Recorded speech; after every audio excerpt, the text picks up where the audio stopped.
क्या भारत पाकिस्तान के बीच नई जंग का मुहूर्त निकल गया है? क्या सेना अध्यक्ष कर्तव्य के साथ साथ गुरुदक्षिणा रूप में भी पीओके देने वाले हैं? आर्मी चीफ उपेंद्र द्विवेदी के बयान से पाकिस्तान में क्यों है दहशत? दोस्तों, हाल ही में मद्रास आईआईटी में एक कार्यक्रम के दौरान आर्मी चीफ उपेंद्र द्विवेदी के संबोधन ने सबको चौंका दिया। उन्होंने इस संबोधन के दौरान एक खतरनाक युद्ध की चेतावनी दी है। उन्होंने कहा है कि इस बार दुश्मन को किसी और देश का समर्थन भी मिल सकता है। सेना प्रमुख का यह बयान ऐसे समय में सामने आया है जब पाकिस्तान के सेना प्रमुख और फील्ड मार्शल असीम मुनीर अमेरिका के दौरे पर हैं। हालांकि जनरल उपेंद्र द्विवेदी ने किसी देश का नाम नहीं लिया, लेकिन इशारा साफ तौर पर पाकिस्तान की तरफ है। दोस्तों, इस बयान के बाद जहां पाकिस्तान में दहशत है, तो दूसरी तरफ भारत के लोगों को लग रहा है कि पीओके को भारत में मिलाने का मुहूर्त निकल गया है और आर्मी चीफ उपेंद्र द्विवेदी जल्द ही पीओके को भारत की झोली में डालने वाले हैं। इससे वो न केवल अपना कर्तव्य निभाएंगे बल्कि गुरु दक्षिणा का भी संकल्प पूरा करेंगे। वीडियो में बताएंगे कि क्या है जनरल उपेंद्र द्विवेदी का कर्तव्य और गुरु दक्षिणा का संकल्प। बस आप देखते रहिए द कर्मा। दोस्तों, जनरल उपेंद्र द्विवेदी ने आईआईटी मद्रास में दिए गए अपने बयान से एक तरह से ऑपरेशन सिंदूर पार्ट 2 का संकेत दे दिया है। उन्होंने भारत और पाकिस्तान के बीच मई में हुई झड़प पर कहा कि ये टेस्ट मैच चौथे दिन रुक गया, लेकिन वो 14 दिन, 140 दिन या 1400 दिन भी चल सकता था। हमें नहीं पता, लेकिन हमें इन सब के लिए तैयार रहना होगा। इस बार यह खतरा कहीं ज्यादा हो सकता है और वो देश इसे अकेले करेगा या किसी और देश के समर्थन से करेगा, ये हमें नहीं पता। लेकिन मुझे पूरा यकीन है, मुझे लगता है कि वो देश अकेला नहीं होगा। यही हमें सावधान रहना होगा। दोस्तों, जनरल उपेंद्र द्विवेदी के इस बयान से एक्सपर्ट्स अनुमान लगा रहे हैं कि जल्द ही भारत और पाकिस्तान के बीच फिर बड़े तनाव की स्थिति बनने वाली है। यही नहीं, उपेंद्र द्विवेदी ने जिस तेवर के साथ ये बात कही है, उससे तो यही लग रहा है कि इस बार पीओके अपनी झोली में आने वाला है। दोस्तों, सूत्रों की माने तो पीएम मोदी के सबसे भरोसेमंद ज्योतिषाचार्य पंडित गणेश्वर शास्त्री ने अपनी गणनाओं के जरिए पीएम को वो मुहूर्त बता दिया है जब भारत पीओके को अपने कब्जे में ले सकता है, और इस मुहूर्त को जानने के बाद ही आर्मी चीफ का यह बयान आया है। हालांकि काशी के पंडित गणेश्वर शास्त्री की गणना का आधार क्या है, इसका खुलासा नहीं हो सका है, लेकिन कुछ दूसरे ज्योतिषियों ने इसे लेकर अनुमान लगाया है कि कब भारत और पाकिस्तान में दोबारा युद्ध शुरू होगा। ज्योतिषियों के अनुसार वर्तमान में 11 जुलाई से 7 अक्टूबर तक ग्रहों का खप्पर योग चल रहा है, जो भीषण युद्ध, भूकंप, लैंडस्लाइड आदि प्राकृतिक आपदा को लाता है। इसके अलावा मंगल के कन्या राशि में जाने के बाद वर्तमान में शनि मंगल का समसप्तक योग बना है, जो 13 सितंबर तक रहेगा।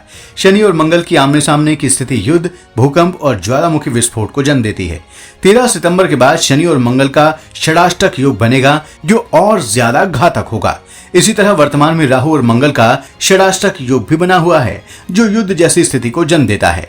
योग भी 13 सितंबर तक बना रहेगा। फिर 7 सितंबर को चंद्र ग्रहण रहेगा और 21 सितंबर को सूर्य ग्रहण रहेगा। ये ग्रहण योग भी युद्ध, भूकंप और तूफान को जन्म देंगे।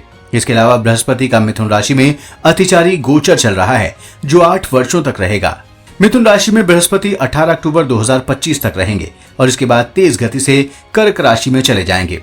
कर्क में बृहस्पति नीच के हो जाते हैं, नीच के होकर बुरा फल देंगे। ऐसी आशंका है कि तब भारत और पाकिस्तान के बीच फिर से उकसावे की कार्रवाई के बाद तनाव उत्पन्न हो सकता है। 11 नवंबर 2025 को गुरु ग्रह वक्री हो जाएंगे और 5 दिसंबर 2025 को पुनः मिथुन राशि में वापस लौट आएंगे। इसके बाद 2 जून 2026 तक वो मिथुन राशि में रहने वाले हैं। इस तरह मार्गी और वक्री का उनका गोचर चलता रहेगा।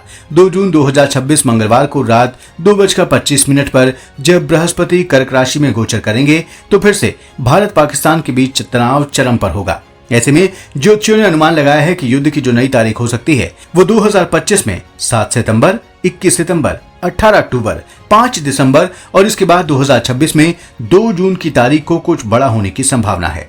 लेकिन अगर जनरल उपेंद्र द्विवेदी के बयान की नजदीकी से इसका अनुमान लगाएं, सितंबर अक्टूबर में ऑपरेशन सिंदूर पार्ट 2 की संभावना जताई जा रही है। सूत्रों की माने तो इस बार की जंग में पीओके भारत में आ जाएगा।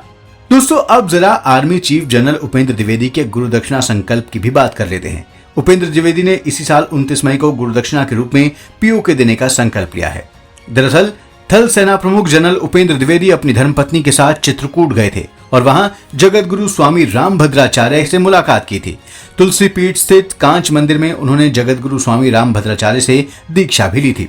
इसी दीक्षा के बाद स्वामी रामभद्राचार्य ने थल सेना प्रमुख से पाक अधिकृत कश्मीर यानी पीओके को गुरु दक्षिणा में मांगा था, जिस पर थल सेना अध्यक्ष ने गुरु दक्षिणा देने का भरोसा दिलाया था।